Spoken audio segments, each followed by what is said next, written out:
On avait 50% de détenus qui travaillaient dans les années 2000, on en a 29 maintenant. C'est pas assez, il faut remonter.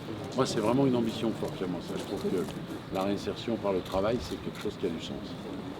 Et qui ne peut que faire consensus. Je ne peux pas être contre ça.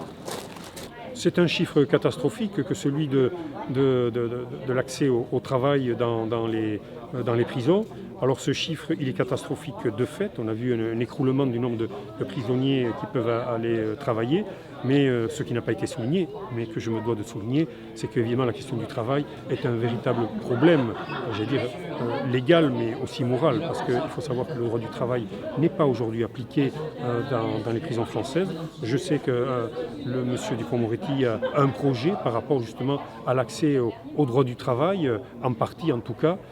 Nous attendons la copie pour voir si enfin, en ce début du XXIe siècle, les personnes détenues auront véritablement un statut de travailleur, où elles continueront dans un flou artistique qui, pour certains, ressemble à celui d'esclavagisme moderne, si vous voyez ce que je veux dire. Et que notre travail, depuis plus d'un an, c'est d'accueillir des personnes qui sont passées par la case prison et qui viennent dans notre sas en attendant le jour où elles pourront récupérer la totalité de leurs droits et être libres. Et qu'aujourd'hui, le ministre de la Justice vienne rencontrer les personnes détenues, rencontrer les salariés de la structure pour justement parler de notre expérience, parce que c'est une expérience. Chaque jour qui passe est un jour différent ici. Eh bien, je pense que c'est une reconnaissance du travail qui a été effectué, pas simplement par nous, parce que le lieu existe, parce que Emmaüs l'a voulu, le mouvement Emmaüs, mais parce qu'il y a eu aussi un certain nombre de structures qui nous ont soutenus, de personnes, de fondations et autres.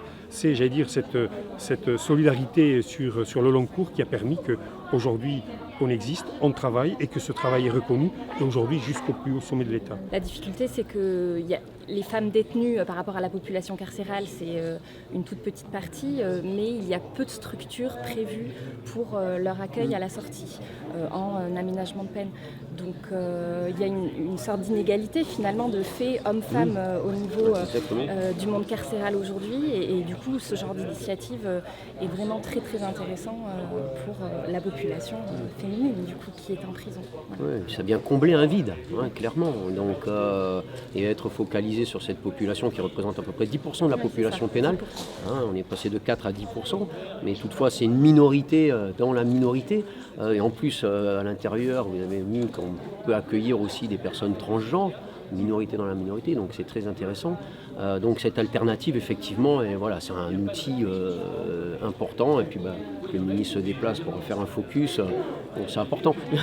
Un outil important et un travail de longue haleine, parce qu'au-delà de l'aboutissement du projet de la structure, il y a donc, depuis la détention, comme le disait M. Lefebvre, tout ce travail de motivation, de sélection des personnes détenues par les conseillers d'insertion et de probation en milieu fermé, par le juge de l'application des peines de détention. Et puis nous, en fait, on arrive en bout de course pour la sortie, et normalement, en tout cas, que tout ça porte des fruits.